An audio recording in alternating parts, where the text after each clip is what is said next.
Assalamualaikum warahmatullahi wabarakatuh. Perkenalkan, nama saya Samsi Agrejul dari UPT SDN 08 Painan Selatan.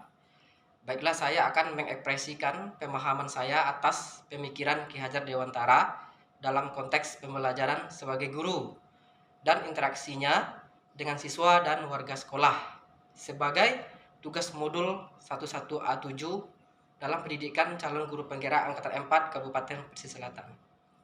Banyak sekali pengetahuan dan pengalaman baru yang saya dapat setelah mempelajari secara mendalam pemikiran-pemikiran Ki Hajar Dewantara pada pendidikan calon guru penggerak ini, yaitu Ki Hajar Dewantara mengatakan bahwa pendidikan adalah tempat persemaian benih-benih budaya dalam masyarakat untuk menciptakan manusia Indonesia yang beradab menjadi salah satu kunci utama menumbuhkan nilai-nilai kemanusiaan. Beliau mengatakan bahwa tujuan pendidikan yaitu menuntun skala kodrat yang ada pada anak-anak agar mereka dapat mencapai keselamatan dan kebahagiaan yang tinggi, baik sebagai manusia maupun sebagai anggota masyarakat, dan kita sebagai pendidik hanya dapat memandu, menuntun, dan memberikan kekuatan pada anak-anak agar dapat memperbaiki laku dan tumbuhnya kekuatan kodrat anak. Ki Hajar Dewantara menjelaskan bahwa dasar pendidikan anak berhubungan dengan kodrat dan alam dan kodrat zaman. Kodrat alam berkaitan dengan sifat dan bentuk lingkungan di mana anak berada, sedangkan kodrat zaman berkaitan dengan isi dan irama. Menurut beliau, budi pekerti atau watak atau karakter merupakan perpaduan antara gerak pikiran, perasaan, dan kehendak atau kemauan sehingga menimbulkan tenaga. Alam keluarga menjadi ruang bagi anak untuk mendapatkan teladan, tuntunan, pengajaran dari orang tua. Oleh sebab itu, peran orang tua sebagai guru, penuntun, dan pemberi teladan menjadi sangat penting dalam pertumbuhan karakter anak. Nah, apa kekuatan dalam menerapkan pengetahuan dan pengalaman baru serta memahami pemikiran Ki Hajar Dewantara? Terus tanamkan dan terapkan dari kita seorang guru trilogi pendidikan menurut Ki Hajar Dewantara. Ing ngarso sung tulodo, di depan jadi teladan. Ing madia mangun karso, di tengah menjadi penyemangat. Tut uri handayani, berupaya penuh memberikan dorongan dan arahan kepada anak didik kita.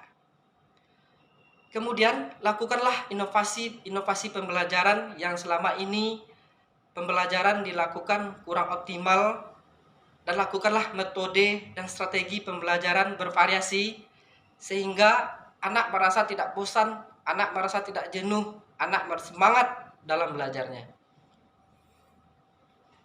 Terus berupaya menjadikan anak didik kita menjadi anak didik yang kita sebagai pelajar Pancasila, yaitu beriman kepada Tuhan Yang Maha Esa, berakhlak mulia, kreatif, gotong royong, berkebinekaan global, bernalar kritis, dan mandiri. Beriman dan bertakwa kepada Tuhan Yang Maha Esa serta berakhlak mulia adalah dua sikap yang harus dimiliki oleh siswa. Dalam hal ini memberikan pemahaman terhadap konsep iman dan takwa kepada siswa, karena konsep inilah konsep utama yang akan lahir pertama kali sebagai pribadi hebat di masa akan datang. Di tengah terjangan badai globalisasi dan digitalisasi yang sekarang yang masuk dan menghadang dunia pendidikan, maka iman dan takwa akan menjadi benteng utama dalam menangkis hal-hal negatif yang ditimbulkan sebagai efek dari globalisasi dan digitalisasi. Pemahaman terhadap konsep iman dan takwa juga akan melahirkan pribadi-pribadi yang berakhlak mulia kelaknya. Kreatif.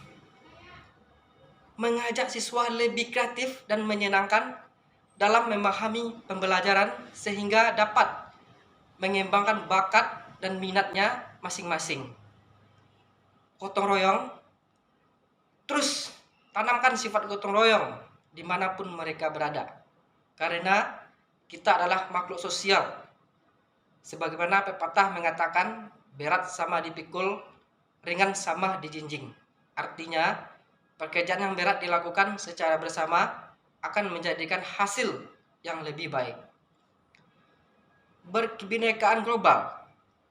Terus tanamkan konsep cinta tanah air, saling menghormati, saling menghargai, mencintai budaya daerah. Boleh mengikuti perkembangan zaman, tapi harus disaring. Jika berdampak negatif, tinggalkan. Jika berdampak positif, ambil sebagai ilmu. Kemudian bernalar kritis, mengajak anak-anak kita dapat bernalar kritis untuk menyelesaikan suatu masalah, terutama dalam pembelajaran. Terima ide dari mereka, biarkan mereka memecahkan masalah sesuai dengan pemikirannya. Terus mandiri, tanamkan sifat mandiri bagi anak kita dari dini, karena sifat ini akan menjadi sebuah tantangan dalam menghadapi kehidupannya. Serta mandiri dalam memecahkan masalah, baik masalah pembelajaran maupun masalah di luar pembelajaran. Selanjutnya, apa perubahan nyata yang akan dilakukan setelah memahami pemikiran-pemikiran Bapak Ki Hajar Dewantara,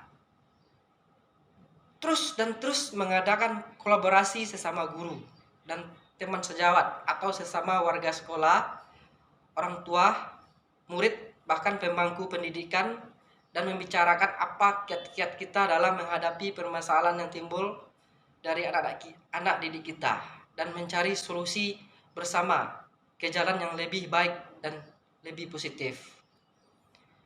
Kemudian mengadakan pembelajaran yang berpusat pada peserta didik, pembelajaran yang menyenangkan, artinya anak didik tidak lagi diperlakukan sebagai objek penerima ilmu saja, tapi lebih dari itu mereka diberikan keleluasan, kebahagiaan untuk memerdekakan dalam belajarnya.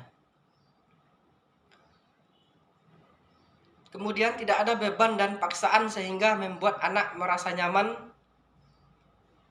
Selain memberikan tauladan dengan belajar dan sikap yang baik, kita juga harus mengarahkan sesuai dengan bakat dan minatnya. Terus pembelajaran lebih banyak diadakan ke berbudi pekerti, berakhlak mulia, sesuai dengan profil Pancasila, serta pembelajaran diintegrasikan dengan kebudayaan daerah kita, seperti pepatah budaya alam Minangkabau, alam takambang jadi guru. Artinya, agar kita belajar pada alam dan berbagai fenomenanya yang senantiasa mengabarkan sebuah kearifan, menunjukkan sumber belajar yang sesungguhnya, yaitu sumber belajar yang sungguh-sungguh dapat memenuhi kebutuhan semua, yang sifatnya selalu ada sepanjang zaman. Alam diciptakan tidak hanya untuk dimanfaatkan, tetapi banyak juga pelajaran yang bisa diambil darinya. Banyak sudah teknologi canggih yang kita gunakan sekarang, dan ini mengambil prinsip kerjanya dari alam ini. Untuk itu kita selalu bersahabat dengan alam, lingkungan di mana kita berada, agar kita selalu dapat memetik pelajaran darinya. Nah, itulah pemahaman saya atas pemikiran Ki Hajar Dewantara dalam konteks pembelajaran sebagai guru dan interaksinya dengan siswa dan warga sekolah. Terima kasih, tetap semangat. Wassalamualaikum warahmatullahi wabarakatuh.